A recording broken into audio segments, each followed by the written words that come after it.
കൂട്ടുകാർക്കും പുതിയൊരു വീഡിയോയിലേക്ക് സ്വാഗതം. ഇന്നലെ ഞാൻ വീഡിയോ ഒന്നും ഇട്ടില്ല. ഇന്നലെ എനിക്ക് വൈകുന്നേരത്തെ സമയം കിട്ടിയില്ല. ഇന്നലത്തെ വിശേഷങ്ങളാണ് കൂട്ടുകാരെ ഞാൻ പറയുന്നത്. എല്ലാ കൂട്ടുകാരും എൻ്റെ ചാനലൊന്ന് കാണുകയും സപ്പോർട്ട് ചെയ്യാനും മറക്കരുത്, ലൈക്ക് അടിക്കാനും മറക്കരുത്. ഇന്നലെ വൈകുന്നേരത്ത് ഞാൻ ജോലിയും കഴിഞ്ഞ് ഇറങ്ങി ഉടനെ തന്നെ ഞാൻ മുമ്പ് പറഞ്ഞിട്ടുണ്ട് ആശ്രാമത്തിൻ്റെ അടുത്താണ് ജോലിയെന്ന്. ആശ്രാമത്ത് ഇന്നലെ ഒരു ഭയങ്കര വിശേഷം ഒക്കെ നടന്നു കൂട്ടുകാരെ. അങ്ങനെ ഞാൻ അങ്ങോട്ട് പോയി. അവിടെ ചെന്നപ്പോൾ ഒരുപാട് ആളുകളും ഒന്നുമില്ല. എന്തോ സംതിങ് നടക്കാൻ പോകുന്നു എന്ന് മാത്രം നമുക്ക് കണ്ടാൽ മനസ്സിലാകും. അങ്ങനെ അവിടെ ചെന്നു നോക്കിയപ്പോൾ ഒരു 4-5 രൂപങ്ങൾ, ഭയങ്കര റോബോട്ട് ഷേപ്പിലുള്ള ആളുകൾ, കന്നാസും കടലാസും, നമ്മുടെ കണ്ടാൽ ഒരു സിനിമാ നടനുണ്ട്, പുള്ളിയുടെ പേര് എന്തോ ജയസൂര്യ, അങ്ങനെയൊക്കെ നമുക്ക് തോന്നും. പല രൂപത്തിൽ നല്ല ഫിഗറിൽ ഇങ്ങനെ ഹൈറ്റും ഒക്കെ ആയിട്ട് ഒത്തിണങ്ങിയ രൂപങ്ങൾ, കയ്യിലൊരു കത്തിയൊക്കെ പിടിച്ച്, ഒരാൾ മാത്രം കത്തിയൊക്കെ പിടിച്ച് അവിടെ കേൾക്കുന്ന മ്യൂസിക്കിനനുസരിച്ച് അങ്ങോട്ടും ഇങ്ങോട്ടും താളം ചവിട്ടി ഇങ്ങനെ ആരെങ്കിലും വന്നാൽ കുഞ്ഞുങ്ങളെയൊക്കെ ഇങ്ങനെ കൈകൊണ്ടെടുത്ത് എല്ലാവർക്കും കൈയൊക്കെ കൊടുത്ത് അവരെയെല്ലാം ഇങ്ങനെ എന്തുവാ മനസ്സിന് നല്ല ഉല്ലാസം കൊടുത്ത് എന്ന് വെച്ചാൽ എല്ലാവരെയും രസിപ്പിച്ച് ഇങ്ങനെ അവിടെ താളം ചവിട്ടി ഇങ്ങനെ നടക്കുന്നു ആ രൂപങ്ങൾ. നമ്മൾ അവിടെ ചെന്നാൽ ആദ്യം കാണുന്നത് ഇതാണ്, ആ ആശ്രാമം മൈതാനത്ത്. കാരണം കഴിഞ്ഞ വർഷം നടത്തിയ ആ സെയിം പ്രോഗ്രാമും അത് മാത്രമല്ല വേറെ ഒരു വലിയ വിശേഷവും അതിൻ്റെ കൂടെ ഉണ്ട്. പുതിയ അതിൻ്റെ റോബോട്ടുകളുമായി ബന്ധപ്പെട്ട കുറേ എണ്ണം അതിനകത്ത് കാണാനുണ്ട്. ഞാൻ കണ്ടില്ല, കണ്ടിട്ട് ഞാൻ ബാക്കി വിശേഷങ്ങൾ പറയാം. അതിൻ്റെ ഉദ്ഘാടന ചടങ്ങിൻ്റെ കാര്യങ്ങളാണ് ഞാൻ ഈ പറയുന്നത്. അപ്പോൾ ഒരു വിശിഷ്ട താരം അവിടെ വരുന്നുണ്ട്. ആ താരത്തിൻ്റെ പേര് നിങ്ങൾക്ക് എല്ലാവർക്കും അറിയാം. മൈ ബോസ് എന്ന് പറയുന്ന സിനിമയിലെ താരമാണ്. ആ സിനിമ കണ്ടാണ് എനിക്ക് ഇത്രയും ഇഷ്ടം. എൻ്റെ അടുത്ത് ഇവിടെ ഞാൻ മോനെ പോകാനായിട്ട് വിളിച്ചപ്പോൾ അവൻ പറഞ്ഞു, അമ്മ അവരെല്ലാം സാധാരണ മനുഷ്യരാണ്, അമ്മയ്ക്ക് വേറെ ജോലിയൊന്നും ഇല്ലേന്ന്. അങ്ങനെയൊന്നും പറയരുത്. കാരണം അങ്ങനെ ചോദിച്ചാൽ എനിക്ക് അടങ്ങിയിരിക്കാൻ പറ്റത്തില്ല. കാരണം എനിക്കിതൊക്കെയാണ് ഭയങ്കര ഇൻട്രസ്റ്റ്, എൻ്റെ കൊച്ചു സന്തോഷങ്ങളാണ്. അതുകൊണ്ട് ഞാനത് കാണാനായിട്ട് അവിടെ നിന്ന് കുറേ സമയം കഴിഞ്ഞപ്പോൾ അവതാരക വന്ന് നിന്ന് അനൗൺസ്മെൻറ്റ് തുടങ്ങി. ഇപ്പോൾ ഏതാനും നിമിഷങ്ങൾക്കകം എത്തും എന്നിങ്ങനെ പറഞ്ഞു. അതിൻ്റെ മുന്നോടിയായിട്ട് കുറച്ച് ആമുഖം പറഞ്ഞു. അതിനകത്ത് എന്തെല്ലാം കാര്യങ്ങളുണ്ട്, എന്തെല്ലാം കാണാനുണ്ട്, നാളെ തൊട്ടാണ് നിങ്ങൾക്ക് പൊതുജനങ്ങൾക്കെല്ലാം കാണാൻ പറ്റുന്നത്, നിങ്ങളുടെ പ്രിയ താരം ഉടനെത്തുമെന്ന് ഇങ്ങനെ അനൗൺസ് ചെയ്തുകൊണ്ടിരുന്നു. അങ്ങനെ ഒരു 5 മിനിറ്റും 10 മിനിറ്റും അങ്ങനെ എല്ലാം കടന്നു പോയിക്കൊണ്ടിരുന്നു. അങ്ങനെ ഞാൻ അവിടെ പരിസരമെല്ലാം വീക്ഷിച്ചപ്പോൾ ഉടൻ തന്നെ ജനസമുദ്രമായി, ഒന്നും പറയേണ്ട ഇഷ്ടം പോലെ ആൾക്കാരുണ്ടായിരുന്നു. 1ഉം 2ഉമല്ല, എല്ലാവരും കൂടുതലും ചാനലുകാരിങ്ങനെ വീഡിയോയും ഡ്രോൺ ഉണ്ടല്ലോ അതും എന്ന് വേണ്ട സകല സാമഗ്രികളുമായിട്ട് ആ മൈതാനം തിങ്ങി നിറഞ്ഞങ്ങ് കാണപ്പെട്ടു. ഇഷ്ടം പോലുണ്ട്. എൻ്റെ മുന്നിലും പിന്നിലും പിറക്കെ എനിക്കറിഞ്ഞൂടെ എല്ലായിടത്തും ഉണ്ട്. ഞാൻ എൻ്റെ പൊളത്ത മൊബൈലുമായിട്ട് അവിടെ അങ്ങനെ നിൽക്കുകയാണ്. കാരണം കഴിഞ്ഞ പ്രാവശ്യം ഭാവന വന്നപ്പോൾ ഞാൻ വീഡിയോ എടുക്കാൻ നോക്കിയപ്പോൾ എൻ്റെ മൊബൈലിലെ സ്പേസും തീർന്നു, എനിക്കൊന്നും വീഡിയോ എടുക്കാനും പറ്റിയില്ല. അതിൻ്റെ വിഷമത്തിൽ അന്ന് എനിക്ക് വിഷമം ഉണ്ടായിരുന്നു. അത് ഭാവനയെ കണ്ടതോടുകൂടി മാറി. എനിക്ക് വേറെ പണിയൊന്നുമില്ലെന്ന് ആരും ചോദിക്കരുത്. ഇതൊക്കെ എൻ്റെ കൊച്ചു സന്തോഷങ്ങളാണ് കൂട്ടുകാരെ. ഞാൻ വീണ്ടും പറയുന്നു. അങ്ങനെ അവിടെ നിന്ന് അങ്ങനെ ഞാൻ വിചാരിച്ചു ഈ രൂപങ്ങൾ മാത്രം അങ്ങോട്ടും ഇങ്ങോട്ടും ഇങ്ങനെ നടക്കുന്നു, എല്ലാവരെയും എൻ്റർടൈൻ ചെയ്യുന്നു, ഇത് മാത്രമേ ഉണ്ടായിരിക്കുകയുള്ളൂ എന്ന് ഞാൻ വിചാരിച്ചു താരം വരുന്നതിൻ്റെ മുന്നോടിയായിട്ട്. എന്നാൽ ഉടൻ തന്നെ എൻ്റെ ഇഷ്ട കലാരൂപം പ്രത്യക്ഷപ്പെട്ടു. ശിങ്കാരി മേളം എല്ലാവരും അവിടെ വന്ന് നിറഞ്ഞു. ബോയ്സ് എല്ലാം അതിൻ്റെ സാധന സാമഗ്രികളുമായിട്ട് വന്ന് നിറഞ്ഞ് പെട്ടെന്ന് തന്നെ പരിപാടി തുടങ്ങി, കൊട്ടും തുടങ്ങി, എല്ലാം മേളവും ആരംഭിച്ചു.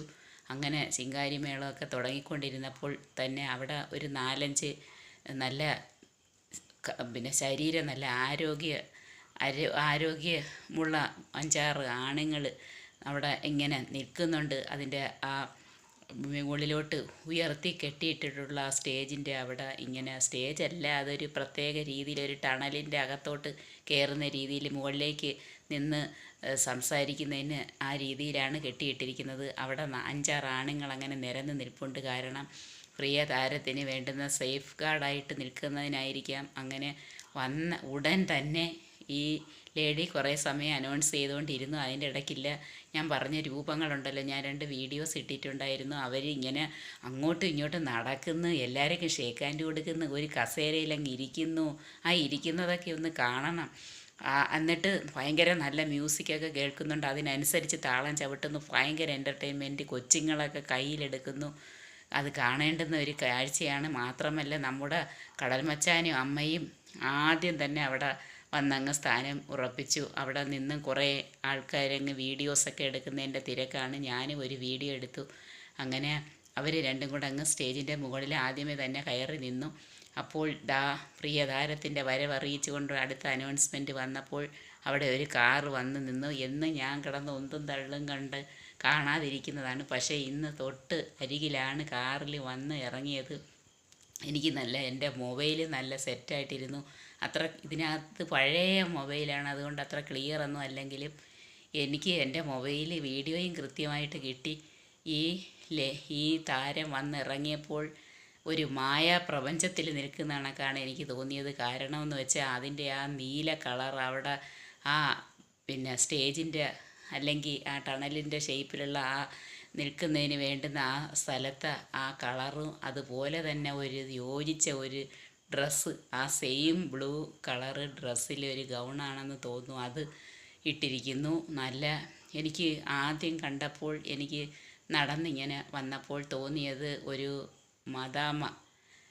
ഒരു മാലാഖയായിട്ട് അവതരിച്ചതായിട്ടാണ് എനിക്ക് തോന്നിയത്. അത്രയ്ക്ക് അതിസുന്ദരിയായിട്ട് കാണപ്പെട്ടു. നല്ല മെലിഞ്ഞ് വെളുത്ത് സുന്ദരി കുട്ടിയായിട്ട് ഇങ്ങനെ നടന്ന് വന്ന് നല്ല തനി മലയാളം പറഞ്ഞു. എല്ലാവരെയും വിഷ് ചെയ്ത് നല്ല സ്നേഹപൂർവ്വം മുകളിലേക്ക് കയറിപ്പോയി ടാറ്റയൊക്കെ കാണിച്ച് കാര്യങ്ങൾ ഉടനെ തന്നെ മൈക്ക് അനൗൺസ്മെൻറ്റ് ചെയ്യുന്നതിനായിട്ട് അനൗൺസർ ആ മൈക്ക് ഉടനെ തന്നെ താരത്തിൻ്റെ കയ്യിലോട്ട് കൊടുക്കുകയും താരം നല്ല കുറേ കാര്യങ്ങൾ ഇപ്പം നടന്നുകൊണ്ടിരിക്കുന്ന സിനിമ ഏതെന്നും നിങ്ങളതൊക്കെ കണ്ടോ, പിന്നെ അങ്ങനെയൊക്കെ ഉള്ള ഓരോ വിശേഷങ്ങളൊക്കെ ചോദിക്കുകയും കൊല്ലത്ത് നേരത്തെ വന്നിട്ടുള്ളതിൻ്റെ വിശേഷങ്ങളൊക്കെ പറയുകയും പിന്നെ ഇപ്പോൾ വരാൻ പറ്റിയതിൽ വളരെ സന്തോഷമെന്ന്, എല്ലാവരെയും കണ്ടതിൽ സന്തോഷമെന്നൊക്കെ എല്ലാം പറയുകയും ഭയങ്കരമായിട്ട് നല്ല സുന്ദരി കുട്ടിയായിട്ട് ഭാവനയെ കണ്ടതിനെക്കാട്ടിലും അതിനപ്പുറമായിരുന്നു ഇപ്പോഴത്തെ ഒരു ഫീലെന്ന് പറയുന്നത്. കാരണം ഒരു മാലാഖയെ പോലെയാണ് എനിക്ക് കാണപ്പെട്ടത് ഈ നീല ഡ്രസ്സിൽ. അത്ര സുന്ദരി കുട്ടിയായിരുന്നു. പിന്നെ അതെല്ലാം പറഞ്ഞ് ഒന്നും തള്ളി എന്തൊരു വീഡിയോ എടുപ്പായിരുന്നു. മൊത്തം ആൾക്കാർ എല്ലാവർക്കും വീഡിയോ കിട്ടിയും കാണും. കാരണം എല്ലാവർക്കും കാണാൻ പാകത്തിലാണ് വന്ന് നിന്നത്. ഭാവനയാണെങ്കിൽ അങ്ങ് മുകളിലാണ് നിന്നത്. അത് കാരണം അത്രയ്ക്ക് വീഡിയോ എടുക്കാനൊന്നും പറ്റത്തില്ലായിരുന്നു. ഇത് കൃത്യം അതിൻ്റെ മധ്യത്ത് തന്നെ നിന്നു. എല്ലാവരും ഇഷ്ടം പോലെ കൺകുളിർക്കെ കണ്ടു, സായുജ്യമടഞ്ഞു. പ്രിയ താരത്തിന് മൈ ബോസ് എന്നുള്ള സിനിമ കണ്ടതോടുകൂടിയാണ് എനിക്ക് ഈ താരത്തിന് ഇത്ര ഇഷ്ടം. അവരെ കണ്ടാൽ നമുക്ക് എന്ത് കിട്ടുമെന്ന് ചില ആൾക്കാർ ചോദിക്കുമെങ്കിലും നമുക്ക് കിട്ടും കുറേ മനസ്സിന് സന്തോഷം, അത്രയേ ഉള്ളൂ. എല്ലാവരും പ്രിയ താരത്തിനെ കണ്ട എല്ലാവർക്കും ഇന്നലെ വളരെയധികം സന്തോഷമായി കാണും കൂട്ടുകാരെ. പിന്നെ അത് മാത്രമല്ല എല്ലാവരും ഈ ഷോ കാണണം. ഭയങ്കര ഗംഭീരമായിട്ട് ഒരു പരിപാടിയാണെന്നാണ് തോന്നുന്നത്. അകത്ത് ഞാൻ കയറിയില്ല. ഇനി 1-2 പ്രാവശ്യമെങ്കിലും ഞാൻ അതിനകത്ത് കയറി കാണും. പിന്നെ തുടങ്ങുന്നതല്ലേ ഉള്ളൂ, എല്ലാമൊക്കെ വന്നു കഴിഞ്ഞിട്ട് പോകാം. പിന്നെ ഈ റോബോട്ട് അതിനകത്തുള്ള പ്രവർത്തനങ്ങൾ എന്തൊക്കെയായിരിക്കും എന്നൊക്കെയുള്ള കുറേ നമുക്ക് നോളജ് കിട്ടും. അതുകൊണ്ട് എല്ലാവരും ഇത് കാണുന്നതിനായിട്ട് വരണം കൂട്ടുകാരെ. ഇന്നലെയാണ് അതിൻ്റെ ഉദ്ഘാടനം അങ്ങനെ കഴിഞ്ഞത്. ഞാനതെല്ലാം കണ്ടു 2 മണിക്കൂറോളം അവിടെ നിന്ന് ഇട്ടാണ് പോരുന്നത് കൂട്ടുകാരെ.